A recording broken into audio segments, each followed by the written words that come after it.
Okay, I think we are live now.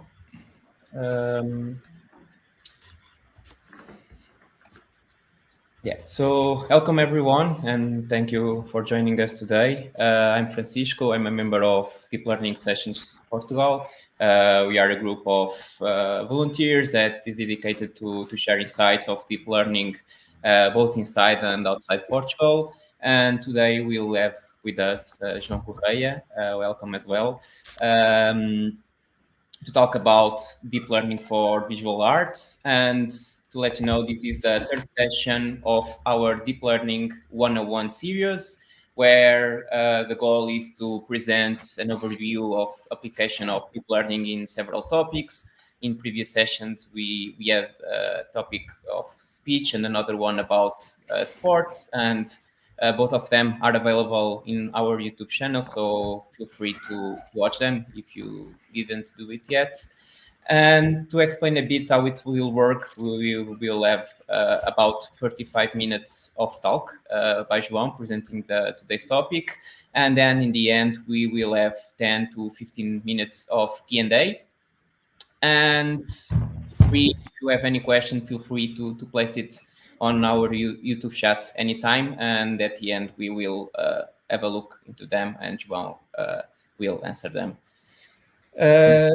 So to present a bit João, I guess he'll do it a bit better later, but a short presentation. João Correia is an assistant professor at the University of Coimbra and is also a member of the Center for Informatics and Systems of the same university, where he belongs to the Computational Design and Visualization Lab. And he has been involved in several research works and international committees and conferences in the area of evolutionary computation, artificial intelligence, and computational art and creativity. So very relevant for today's presentation. And he will talk a bit about how deep learning, mainly generative models, have been basically redefining the possibilities of what we can do, what we can achieve in the area of visual arts. And yeah, João, thank you for accepting our invitation, and the stage is yours. Thank you. Thank you very much for that presentation. We'll add a couple of things to it. First, let me thank the invitation from the Learning Sessions Portugal. I was already presented. I must also add that inside CISUC, I'm also a part of the Inspired Artificial Intelligence Group, alongside being a member of the Computational Design Visualization Lab, of course. We'll kick this off afterwards with just, a disclaimer. Though we are talking visual arts, I'm not an artist, as you can see by the presentation that was made about me. Not really here to point my artistic view, although I have probably a take on it, but not really discussing art here. Okay, so this is part of the hard preamble that I have here to do, although the other parts are true. I come from informatics. I'm a researcher at CISUC and also a professor at the University of Coimbra. And today, part of this presentation is about looking at what has been done, what timeline defined this era of generative AI, but mostly from a perspective of someone that is working in the area. And I will also have my takes on some of the biggest achievements made by generative models along these couple of years. So the idea is to show perspective in the form of experience, as I experienced, of course, of reading all the context and historical papers and aspects of the area, also to trying to present some concepts and models to help along explaining the topics that we're going to see today. And the visual part mainly regards to, we are talking about images and generating visual artifacts or in the form of images, which in some cases that I will present here, they will also transpose beyond the screens, and they are really real installations, or were part of real installations and came out of the laboratory and gained some sort of new life outside of the computing systems that we use today. Along my research interests, I think I can identify mainly two big ones, at least: one, evolutionary computation, both part of artificial intelligence, of course, but evolutionary computation and machine learning. Even in my early days as a young researcher and young PhD student, etc., I was always presented with challenges and projects that combine at least these two areas in some sort of way, or they combine different areas. And I think I'm also lucky about the environment that I had during my PhD and even now at the lab. So computational design visualization lab, it's interdisciplinary. We have people like me that are doing more research on computer science, from informatics engineering course, etc. And there are also people that came from design course, that is design and multimedia course, that is held at the same department, at the same university. And the possibilities of interacting with other perspectives really open up other possibilities of creating projects, creating research ideas, etc., etc. And I really feel that combining the strengths of each of everyone individuals doing research is really key to really achieve some level of excellency, and combined we are better, basically. And some strengths I bring to the table, other people bring other type of strengths. And I think during this presentation I will try also to show you that sometimes some ideas came from a design idea perspective, from multimedia design, and even visualization, which the group also takes a lot of endeavors in. And then we try to bring together approaches that perform evaluation with machine learning, for instance, or other type of approach that is in need, basically. I must also, part of this art preamble, I must add some concepts and definitions, probably for general audience, at least for us to try to get in the same ground. First, the idea of generative model. So generative model, when not only looking to the statistical aspect of it, or even machine learning, the more broad generative model, the definition, which it's not really consensual, but some of the aspects are being agreed on several papers. Basically, it implements an algorithmic process that generates certain outputs to serve an objective, concept, or an idea. Of course, if we go into a little more strict and probably the more hyped nowadays definition is from machine learning, where the idea is that we have distribution of data, and we want to create a model that is able to capture that distribution. And going into a little bit of math and statistics, basically we want to be able to capture the idea of having some, how can we generate X knowing that is from some other Y. This Y here being, as this simple example, be a dog or a cat. Okay, so how can we have a model that is able to generate that? Okay, most of the time we do not have labels. That's the more simple definition here. But well, this idea of generative model of machine learning is more preeminent nowadays, and probably regarding this, the focus of these deep learning sessions, we will pass a little bit time doing some reaching out to some of aspects of these generative models. Another aspect that I must bring to the table in order to really cover this, that will be covered in this presentation, is the idea of having evolutionary algorithms, and I need to define them and really explain for those who are not really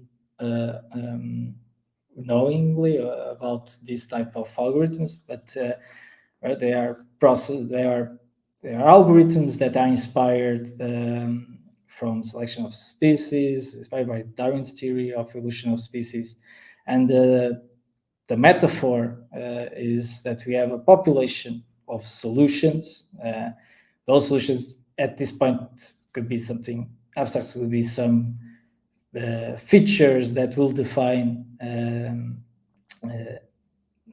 features that will define an individual later on. So typically we are talking about, in this metaphor of evolution, we are talking about genes having DNA, basically, of the solution that will likely be mapped into a phenotype which constitutes our individual. And we do a population of these features or these characteristics of the individuals, and we have a process, an iterative process of evaluating them. So see how the outputs are fit for our problem or what we are trying to do or solve. And then we apply selection of parents based on that evaluation. There are different algorithms to cover for that as well. So these are really an abstract framework. And so the selection of those solutions become the pool of parents that we have selected, mainly based on evaluation. And then we try to recombine them and use all small adjustments by using recombination and mutation, where the biological metaphor is more direct, where the idea of recombination is trying to exchange information from one parent to the other. Mutation is doing small adjustments. Well, you flip a gene of a certain offspring or descendant that will be on the descendant phase of the algorithm. And when we have those descendants, we have ways to say which we're going to pass through to the next population or next iteration. And then we go over the cycle again. We have to repeat this cycle n times until we are satisfied with the outputs of the solution that we are trying really to evolve. And why I'm telling you this now, I know we should be talking about deep learning, but actually another field also that I work on and is fairly emerging, or it's already emerged basically, it's evolutionary machine learning. So the idea of combining both forces of, imagine latest models from machine learning on one side, and this process of optimization on the other side, doing some sort of optimization to solve a problem. So it's really combining strengths of both worlds, basically. That's the idea, the philosophy. And notable examples of this is using neuroevolution or neural architecture search to find hyperparameters or to define architectures of neural networks, for instance. Okay. These are concepts that I will talk again later, to do a refreshment about how this operates, but basically we need these kind of definitions. Okay, and after this, basically the idea is to talk about not deep learning for generating visual art, but first I think we should go back a little bit in time when the process of generating images were mostly called generation of computer graphics. I will give a brief passage on this, but it's important probably to understand the whole picture at the end. I hope it does. In 86, basically, Richard Dawkins basically showed a program called Dawkins Biomorphs, and it was presented in Artificial Life Conference. Oops. Okay, we have the first problem here. Okay, I think it's okay. Again, hopefully. If not, tell me something. So this was presented at the conference in 87, from 86, and it had a lot of traction back then. So the idea is to evolve these kind of line drawing virtual creatures called biomorphs, and people really saw this as one of the first instances of generating computer graphics from a process of evolution, at least. And there are still available some videos available about this. If you are enthusiastic about this kind of stuff, go check them out. William Latten also was influential at that time. A lot of it was also actual hand drawn, how to do combinations of different creatures, different drawings to really generate diversity and diverse outputs. And it could do this to increase a lot of its complexity by combining parts of each subsequent generated creatures, drawings in this case.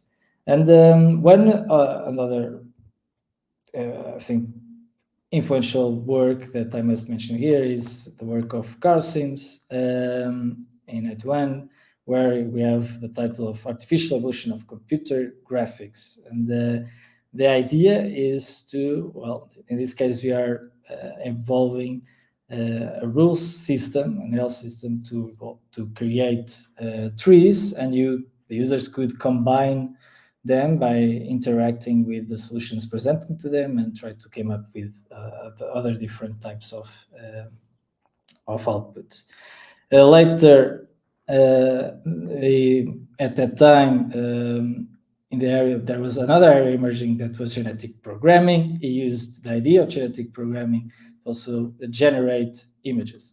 So from scratch, and the main take here is that these images are presented in a little bit more detail, but they were generated basically with this system, this evolutionary system. And I think you didn't hear me talk about training or something like that. So they were generated from scratch based on what is given to the evolutionary part of the algorithm, and we can come up with this kind of images.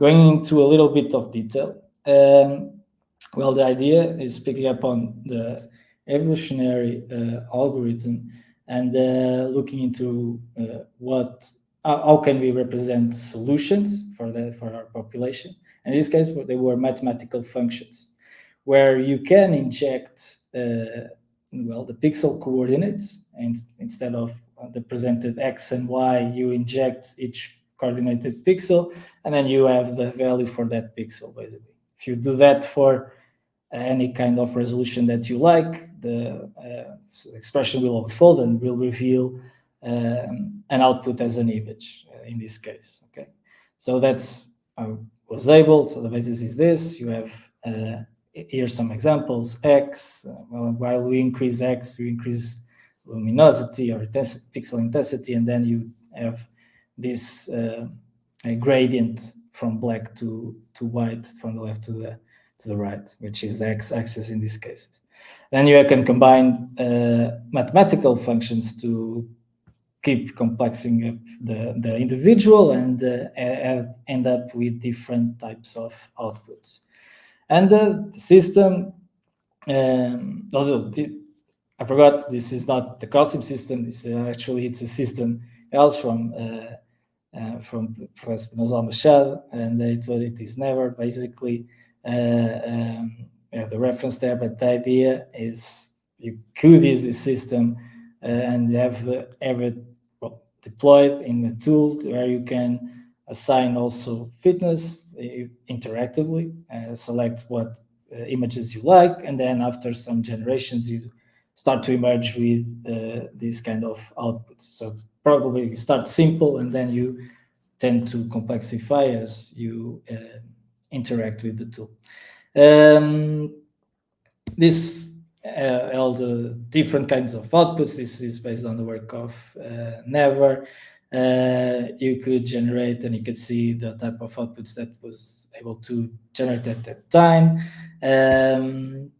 Actually, this allowed for a lot of different outputs controlled by the user at that time.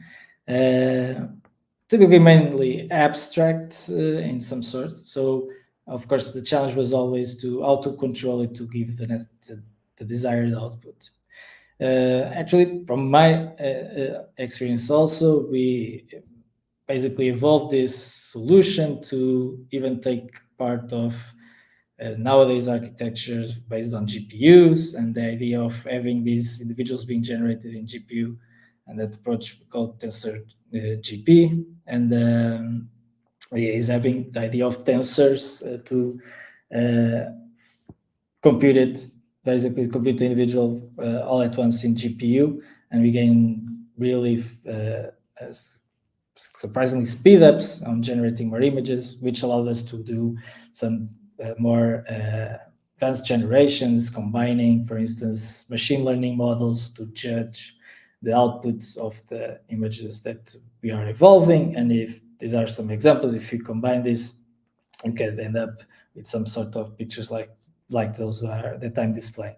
So a lot of more, still a little bit abstract, but with a lot more detail, with kind of playing a little bit more with the light aspects of it, etc. But the system is able to really be fast and allow us to do more iterations and to try to refine more the outputs and combine it in different works that we've been doing in the past. This is one more outputs of this kind of approach. So this, of course, we did some. So based on these works, we did a little bit of reflection on sometimes why this works, what are the key aspects that define these kind of methods and that allow us to do. And this is just an instance. So this is the example of using evolutionary computation, now evolutionary art. There are a lot of more instances of work aside from GP even. But one thing was key at the time is that we did not, it was not data driven. We did not require lots of data. There probably, for the time of the genesis of some of these works, there wasn't even a lot of data available. So it required, of course, a little bit of tailor-made solutions. We had to really think about how to put a representation that we were able to get that generative aspect really working and solving the problem that we want to solve, or generating what we want to generate. Mainly, looking back, there are interactive systems where the user must select in order to advance to the next stage and get more outputs.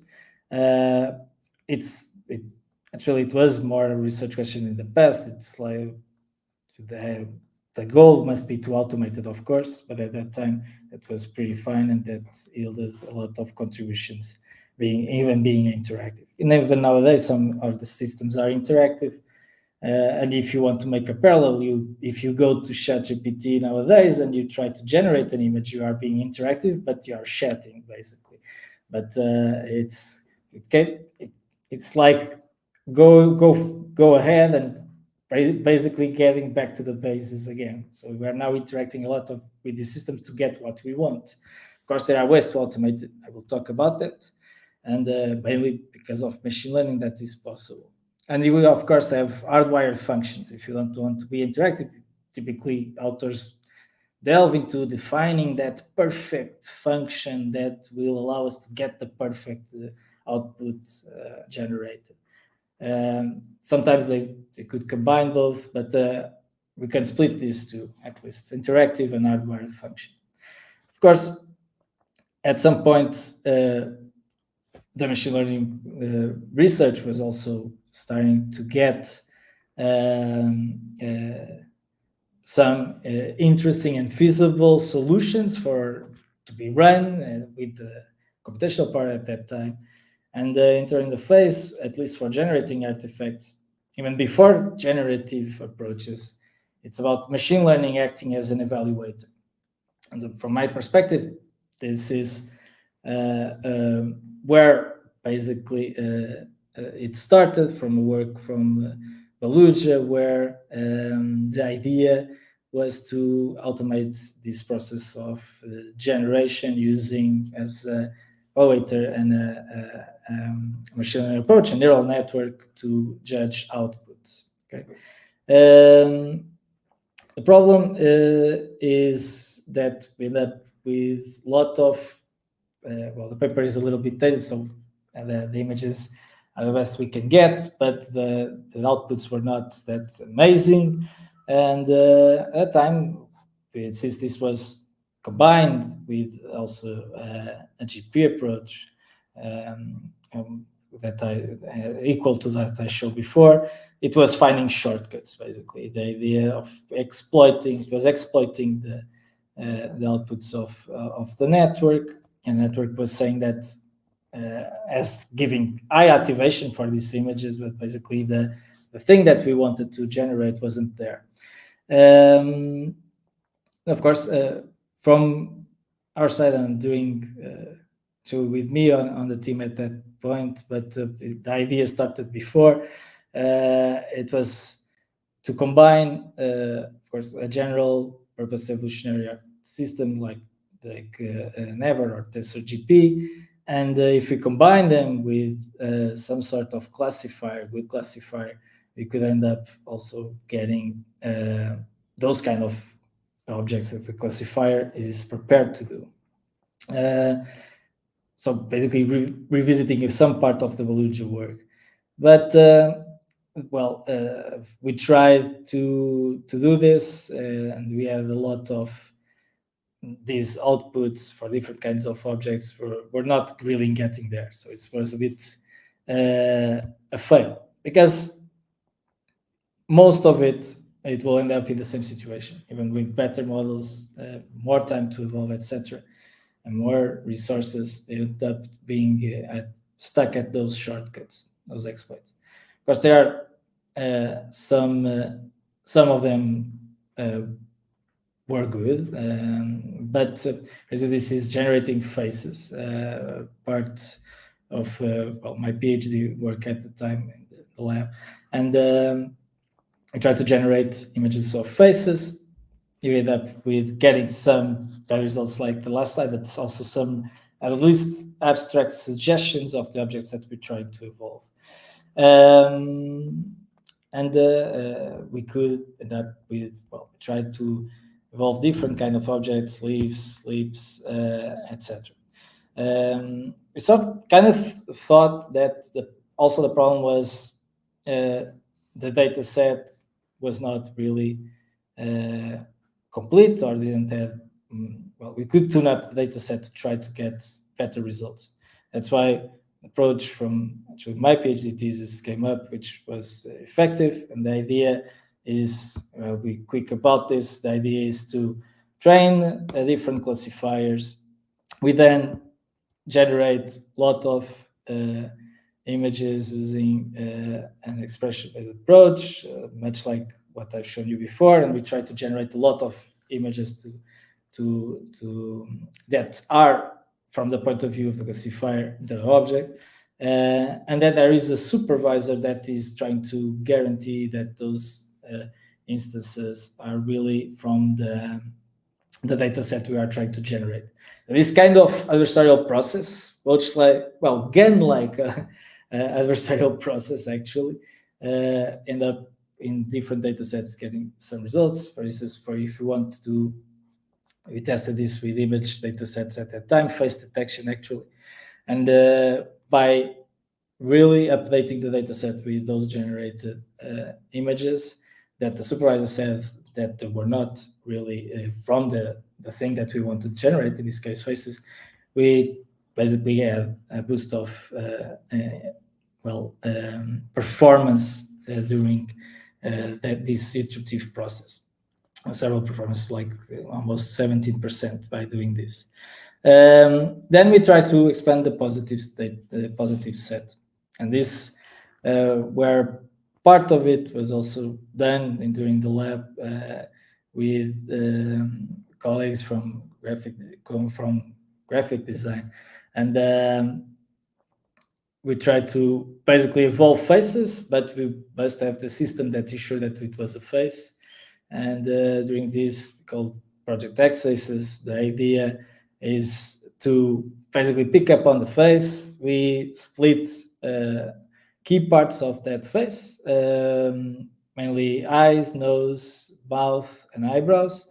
And we do a deconstruction basically of one face. And then we have also the a base face where we want to put those pieces on. Okay, so the idea here is we have this kind of genotype, it is what is being evolved, and then you can combine these pieces of other faces into a base face, and then you end up with this. I know, not pretty, but it is one possible solution during evolution. Of course, we have an interface also to help doing this. I will skip the whole video, but we then can we started to annotate a lot of things. This was when we realized we started to need more data and to get it processed into these models, and actually that yielded in some interesting results. This is one of those outputs. We have two different people, two are originals, the other two are generated. We used some to make the placement be more realistic. We used like the version of the algorithm of the clone tool of Photoshop, and it was all automated, and we were able to do this.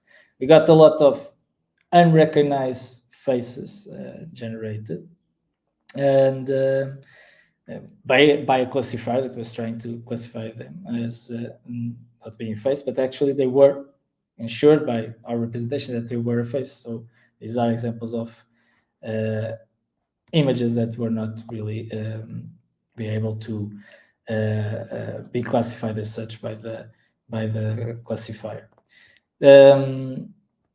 Briefly, just to this part of research came out of the lab as an installation even for Sonai Media Art Prize, and we presented portraits of no one, which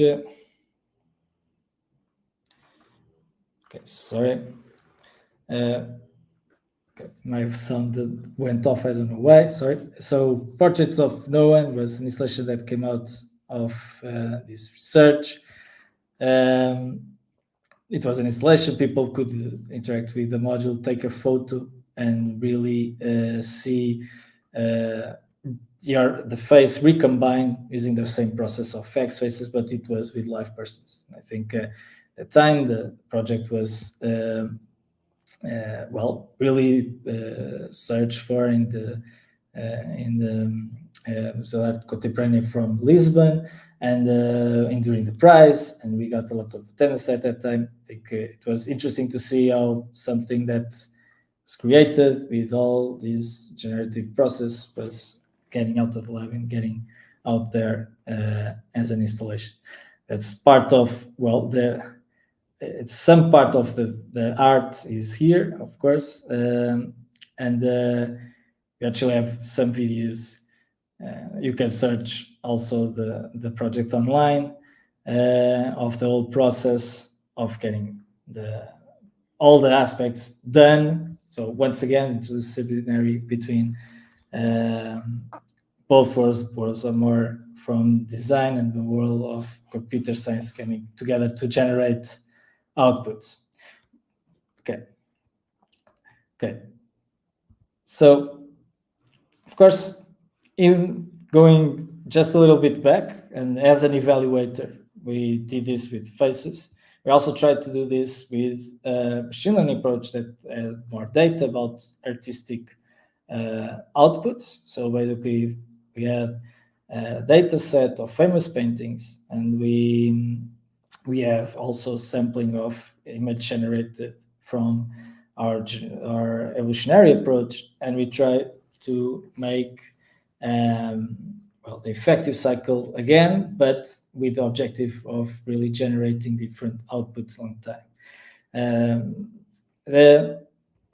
The idea, even with more advanced techniques in the evolutionary part, in the machine learning part, we end up with some results, some interesting results at some point, others still a little bit of shortcuts and exploits. But it was a way for combining both forces of evolutionary and the machine learning part to really generate different outputs.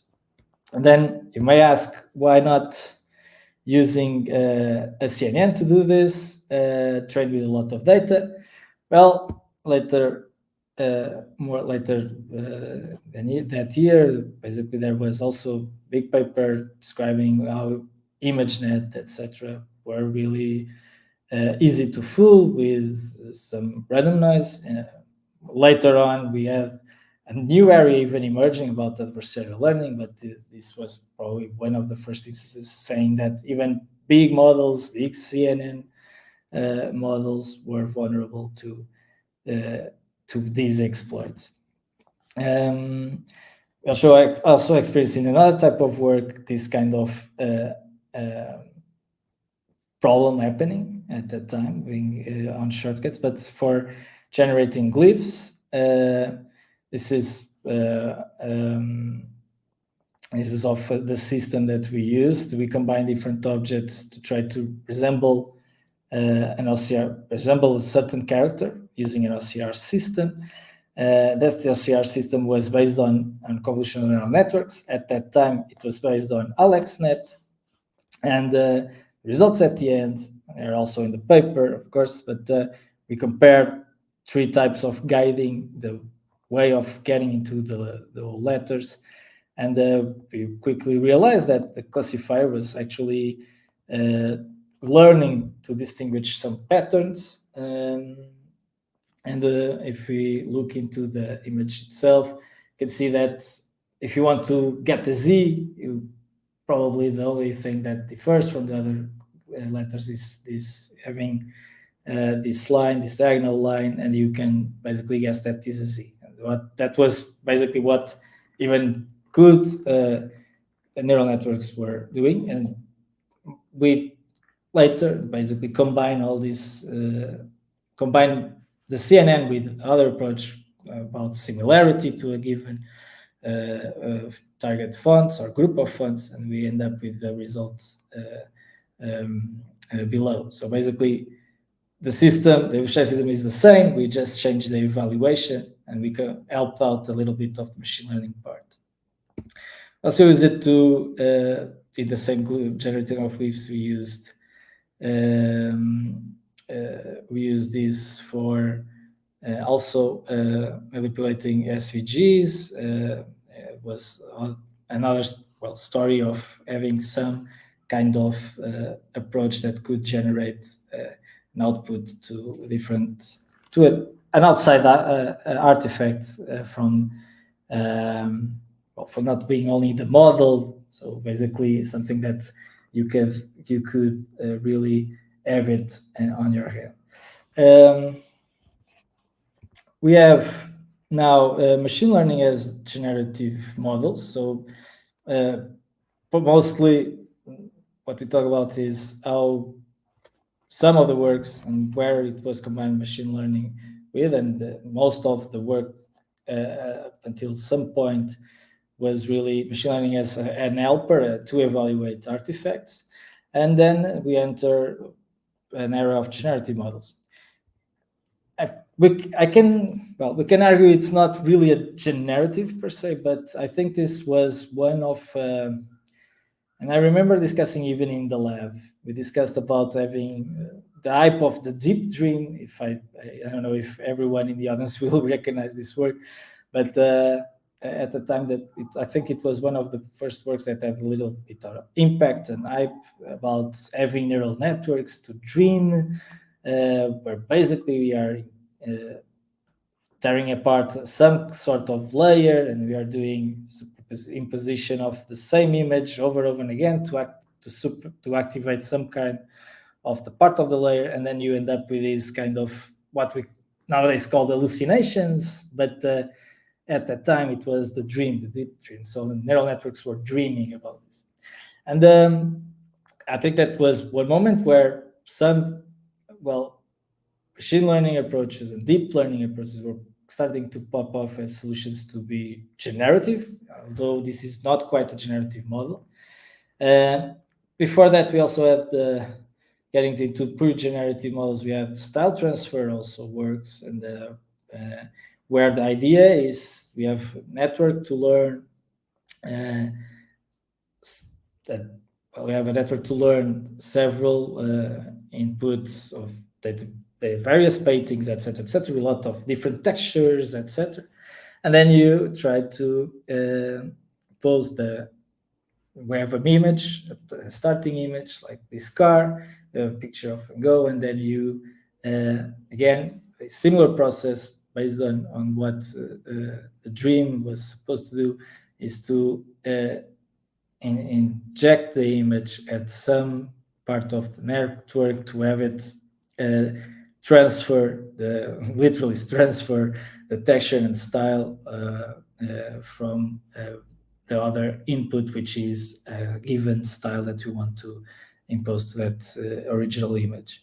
And of course, this was also a phase where some even companies surged up. I think they are even open today, where you can just bring your photos and put the style, and they will generate the image, and you can also buy paintings about it, etc., etc. Did some work on that, but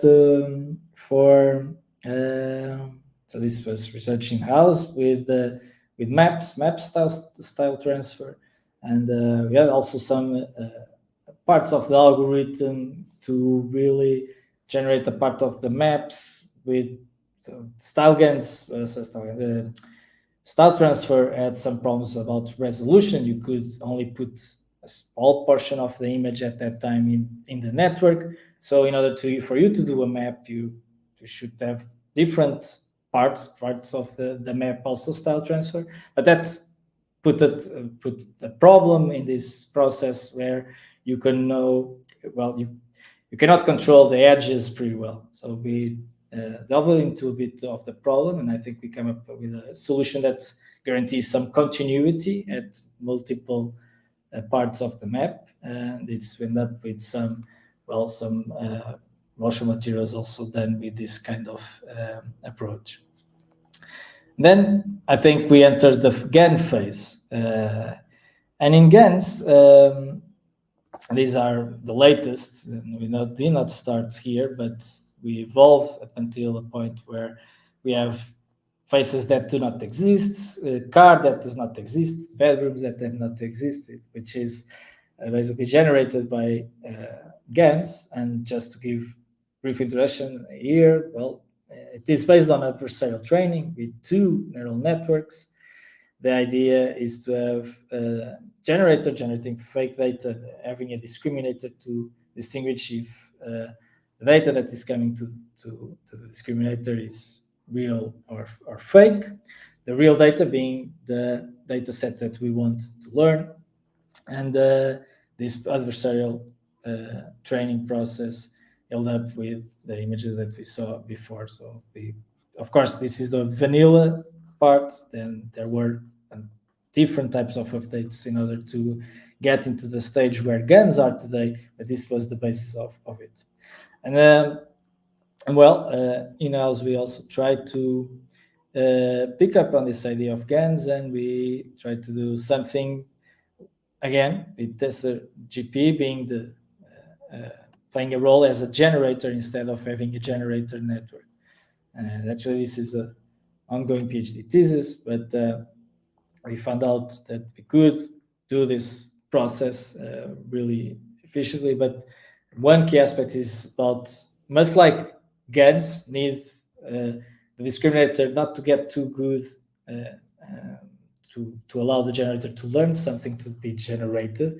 In our process, we also found with evolutionary computation, we also needed that. So we need to do some evolution with the part of the discriminator not really fully trained, and then with the iterative process of evolving a little bit of the images and training a little bit of the discriminator, we end up with quite some competitive outputs, interesting outputs at that time for this kind of architecture approach. Actually, aside from GANs, it probably must be here. So when we train again, we end up having this space, which is called the latent space. And this space, it's what you input some kind of noise, a vector of values, real values typically, that will generate the image at the other hand. And so this is a part that is really learned.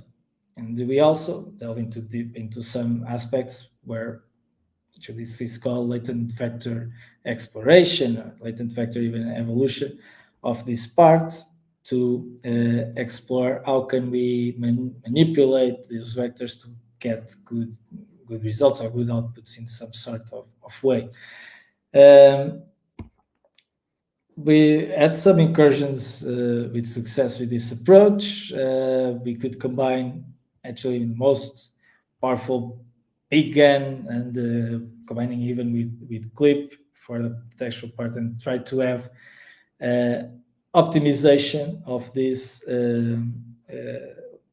vectors in the latent space to give some sort of output. Idea of basically having a painting of Superman by Van Gogh and trying to really get into that output. We are basically exploring what the latent space has learned, and based on also a given prompt like this, a painting of Superman by Van Gogh. And we quickly realize without evolution, at the evolutionary part, we end up with some kind of these results, so optimizing with normal Adam, basically. And they have some resemblance, but it is a little bit struggling to get really our Superman painted by Van Gogh. We have some hints of it, but not completely an old picture that we could guess it, I guess. And with evolution, basically doing exploration with evolutionary algorithms of that latent space, we end up with some different outputs that really resemble some characteristics of what is a Van Gogh painting of Superman. There's some other outputs that we can see here. And we also try to get a little bit more understanding of how this process really can be even further improved, and use the technique to doing the evolution with an approach of dimensionality reduction called TSNE. And if we can see the space basically mapped by that manifold visualization, and if we evolve that space instead of directly from the optimization of the latent vector, we actually end up with finding some Superman painted in Van Gogh style. And so it's already published work, and really unveiling how can we again combine both worlds and try to come up with even more interesting results. Of course, after GANs, I think it's the latest about these generative models with deep learning is the diffusion models. Basically, the models that are behind most image generators that you can label as generative AI approaches nowadays. And diffusion models actually started as first instance, at least for diffusion models, to give a quick explanation, is the idea of having, in one part of the process, have a step of from an original picture, a model that learned to based on noise that is going to be added at each time or at each step of this forward process. Basically, we start with the original image, we add noise at one step, we started getting more noise added to the image until we get perfect noisy image. Okay, at each of these stages, we have a model that is trying to learn how well the transformation was from one step t to t plus 1.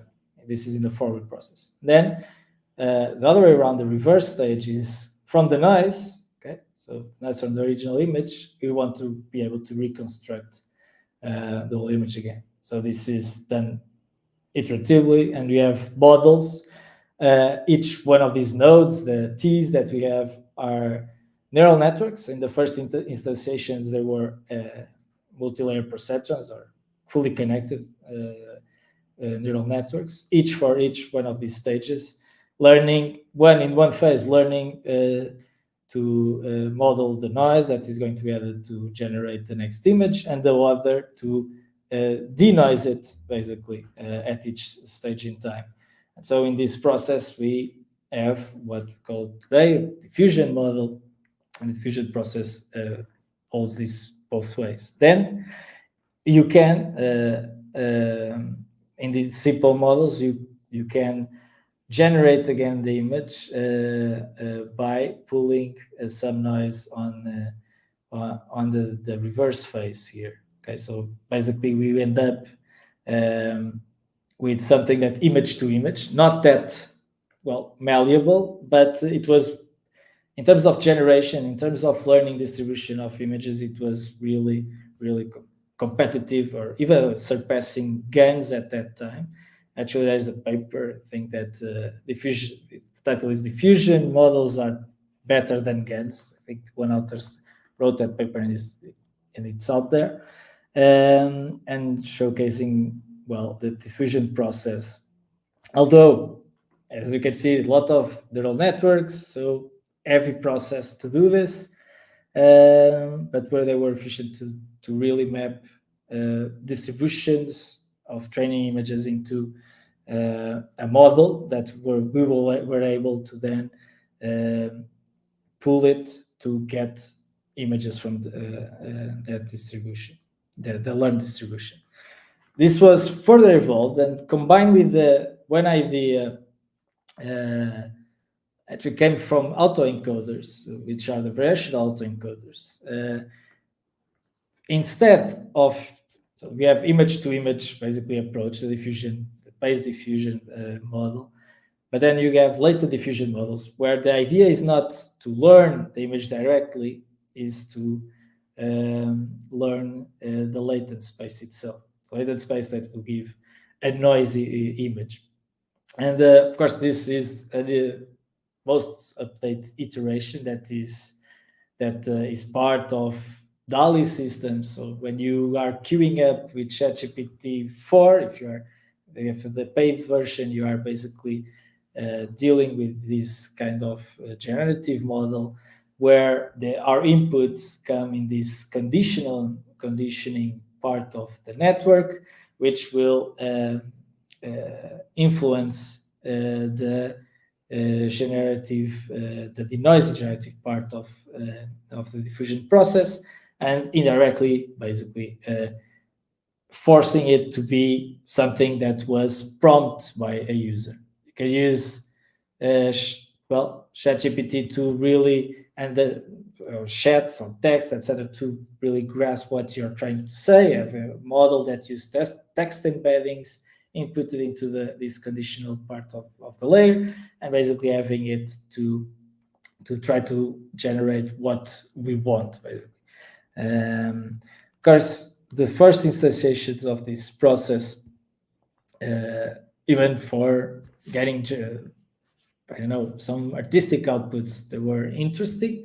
The main limitation still continues to be generating glyphs and generating letter forms in a good way, or perceptible sometimes. Sometimes he gets it right, but I mean, from visual appealing, at least some of the outputs are really outstanding from the point of almost feeling real, feeling a lot of realism from these outputs.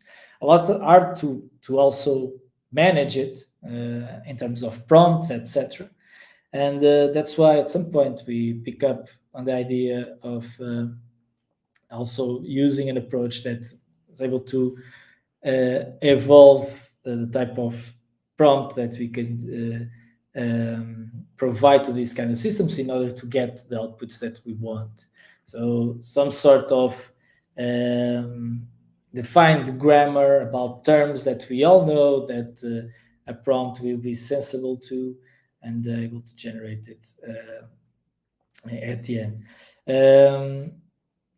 We just called it the meta prompter, and we actually use this in another big project, which I'll present in a few moments. But the idea is that we could evolve really using that type of grammar, some sort of prompt that will yield for the same subject different kinds of outputs or conditionals to generating good outputs.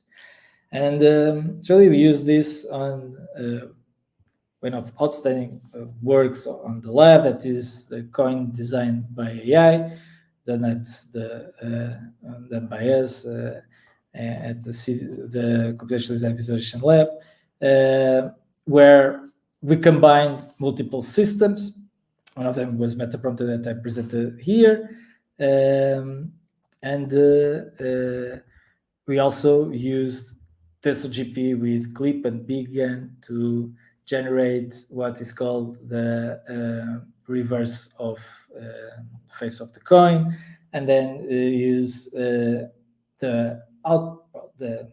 code. Well, we have a function at the end, and this was encoded as a part of the obverse face of the coin, doing a more design perspective, but basically we have it, the formula, the function is encoded on the other side of this coin. I think I'm really getting out of time, so I will skip to the last part actually about this. Some considerations about the multimodal machine learning and deep learning approaches to that nowadays compose OpenAI and GPT. Talked a little bit about it before, but the idea is really to combine text and textual approaches that can understand conversation, that can really extract information to be used on another type of system, and so call it multimodal also, because you can input text and images or other kind of data into the same generative process, and you will end up generating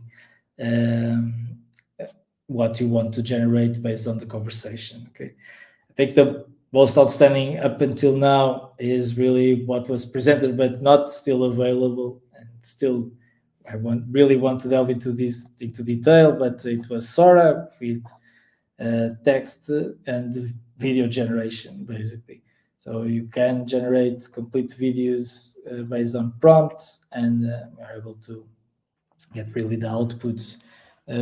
Some really appealing outputs with requiring a little bit of processing and tuning of the outcome, but really impressive results. And that's, I think, from a perspective from what models and outputs and even some own research done, it was really a view and a perspective of how can these systems be able to generate outputs that are really out there and are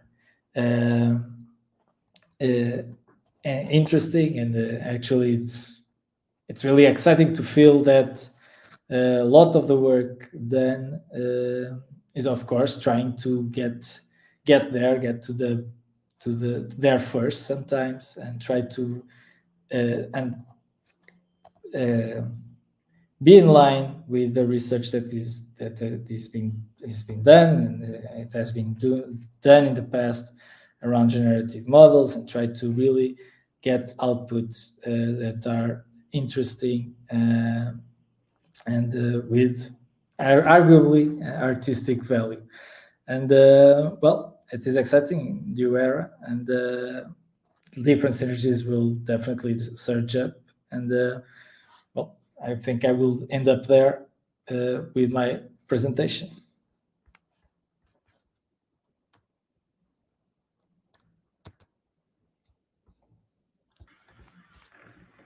Thank you, João. I think it was a great presentation, very insightful, and I think it was great to hear about some of the technologies.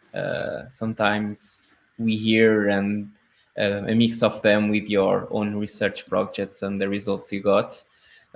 We have some questions in the chat. I think we have some time to answer a few of them. Okay. So we have here one from Luis, where he asked, you mentioned several times the evolutionary algorithms computation. However, yeah, as we know, commercially they are not so in the order of the day as for basic deep learning models. And yeah, a rephrasing by Luis, he basically is asking why it's not a buzzword as deep learning is, for example. Okay. Well, actually, that's a hard question, some sort. Well, am I going to give my take on it? Well, the idea about evolution is to get to a perspective that before, I don't know, maybe the best generative model with deep learning was really GANs. Outside, okay, I mentioned Deep Dream and style transfer, but this, if you think about the dates, is like 10 years ago, or something like that. And the evolutionary computation predated that. And it's funny because that is the discussion that we actually hold in the lab, where the generative approaches for a long time, at least since, as I mentioned, 86 was mainly evolutionary computation doing it. Of course, we are reach a stage where we have a lot of data, a lot of also big resources to really put these models to work, even in our cell phones, even. And the buzz being deep, I think it's that they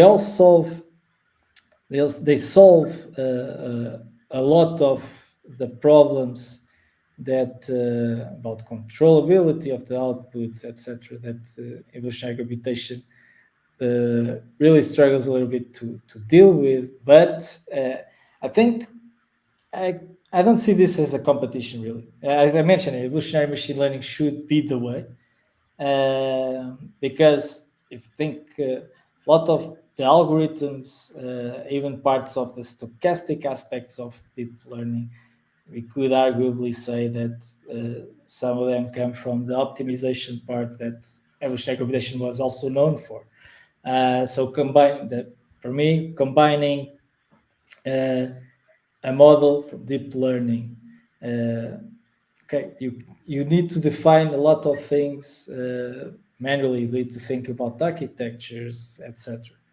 Evolutionary computation gives, on the other hand, a way for you to combine the powerful tool that is a neural network, but try to make it even better, like to fine tune it, to search for different neural networks basically that can solve our problem. Holding it back, okay, put that every the part of also the part of being there. These are processes that take a little bit of time. Could be something related to that, although most of our deep learning methods today are really computational expensive. So the buzz, hopefully with this showcase and other incursions from evolutionary computation, evolutionary machine learning, we can really show that actually we need both. I'm not here to say that we want to overturn deep learning. I think it should be a combination of both at the end. Yeah, thank you for answering this. Actually, I related with this question of companies and products. I actually have a question for you. A personal question is, for example, we saw your research project, X Faces. And my question is, when you are working on such projects, what's like your final goal? Is just the pure science? Is it like trying to work it in a way that it will be make some artistic installation like the one you presented to us, or is it like also possibly really becoming something that can be included like in some company product or something like that? And related to that as well is from your experience and what you have seen, how easy is for companies to incorporate those visual arts or to kind of productize them and make some business model from it, something like that? Sure. Thank you for the question. Also, a very good question. A lot of small questions. I will try to answer each one at a time. So, X Faces, at the genesis of X Faces was really the objective of having a system, generative system at that time, which was 2013. So no GANs. You didn't have GANs at that time. You did not have other solution to really generate faces, ensuring that they were faces, real faces. So there was a little bit of work with bitmaps and actually discussed at that time with João being my supervisor that probably wouldn't work or something like that. That was, we really need to thought it out a little bit better. How can we do this? So actually the first genesis was that we wanted to cover, of course, a necessity of generating more data for our classifiers. So actually it comes down to getting more data. And so then the opportunity to apply it outside. So we saw that from, and I did this again, I repeat, with my colleague Tiago Martins, which is designer, and we talk about the system. We designed the system. We have those things going on, those outputs going on with realistic aspects, and we thought how can we even, well, we have this already set up, and we thought that we could use this with interacting with different kind of outputs to really be an installation where people could really take the photo, etc., etc. Actually thought about doing with cell phones even, stuff like that. Then there was also an opportunity at that time that was the prize of Sony Media Art. There was a prize, not contest. Missing the word right now, but basically, I think it's contest. Okay, so we could apply to a contest on new media art, and we really talk about with Tiago and also Sergio, which is part of that project, and we devised a system that took, well, since we had the tool already, we tried to make it work and really transformed into portraits of no one, to an installation that people could see. And actually, it was one of the first instantiations. We did 2 more of them, and So actually, not many spoilers, but probably it will pop up again. But I think it is a success by getting out there and having a prototype be ready to be deployed. For companies to pick up on this, actually, this served, or some ideas have served for doing this not only with image, with faces, and try to generate more data in the under other circumstances, for instance, biomedical data, etc. And that could end up serving an interest, but at this point, it is a little bit of research yet.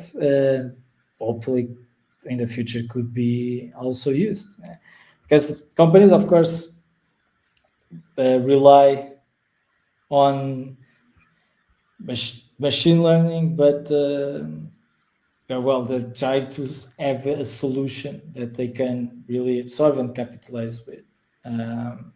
Ideas of having this some kind of system of generative system to use evolutionary computation or other type of generative system and be monetized it's already there. So I give an example about the maps. There are some applications that do that. You have the style transfer where you can do a painting and you can buy it, etc.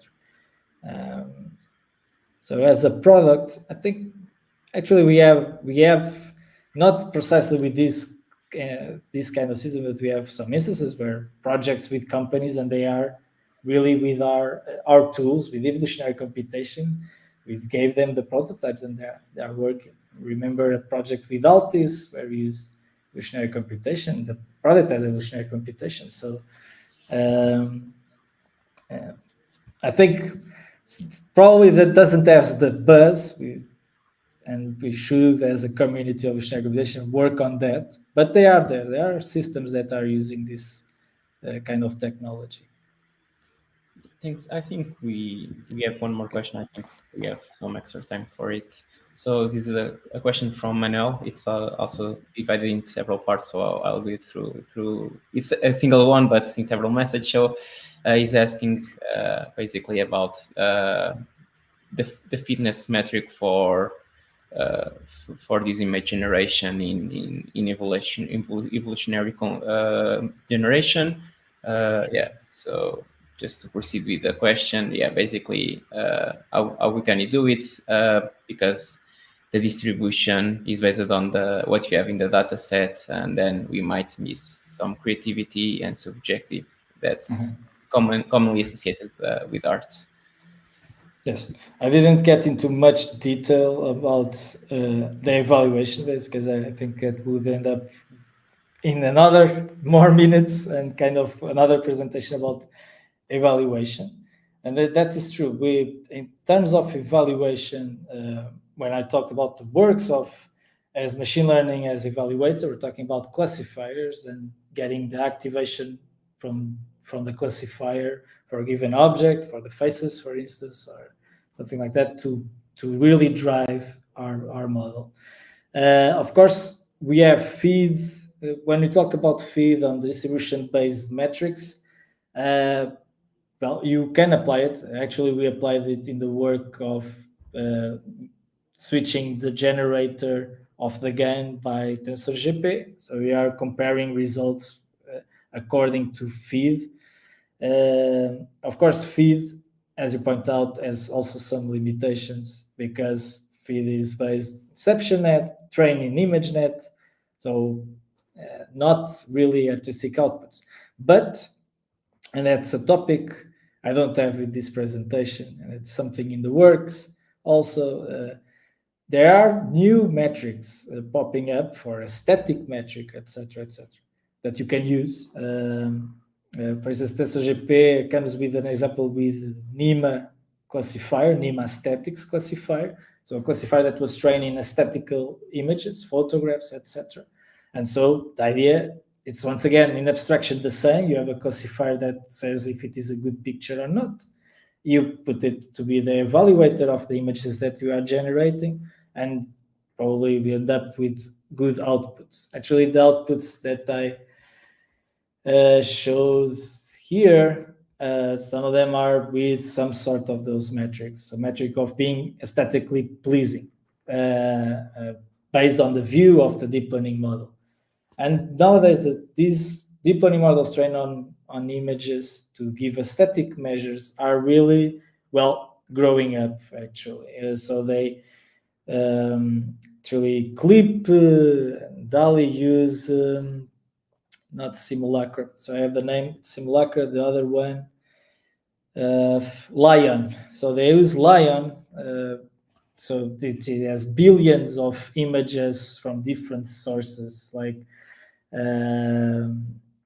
even photograph ratings websites, prompts, generated prompts from users, etc. Big chunk of data once again, and then they have it trained to, as well, based on the score of the images that they have and generated, have a model that tries to grasp that understanding of how good is that image. But even with those kind of metrics, even optimizing those for those kind of metrics, you can end up with, I see that you are now sharing the results that you see here. And it's interesting to see this second picture. There is this kind of sunsets that are really appealing, basically, because they have high activation, and probably the dataset has a lot of those. One viewpoint to the infinite, like the train rail tracks type of picture that goes to infinite into an horizon with the sunset or something like that, or some pictures about fire. So basically, these are labeled as good and aesthetic images, and of course the system will capitalize on that and say, okay, I'm generating this type of images, you like it, I'm optimizing, so no problem. But yes.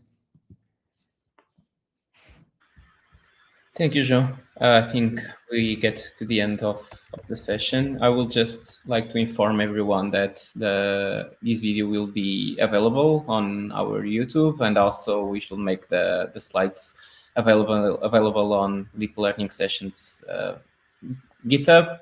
And I will also like to inform you that we have a feedback form in the description of the video. So please give feedback about this session or provide us with some suggestions for topics for future sessions. And yeah, just to finalize, I would like once again to thank everyone for participating, and mainly to João for taking the time and to prepare this presentation for us. Thank you. It took a little bit more time, but hopefully, it was, I think, hopefully, to a great session. Yeah, but thank you. Yeah, thanks, João.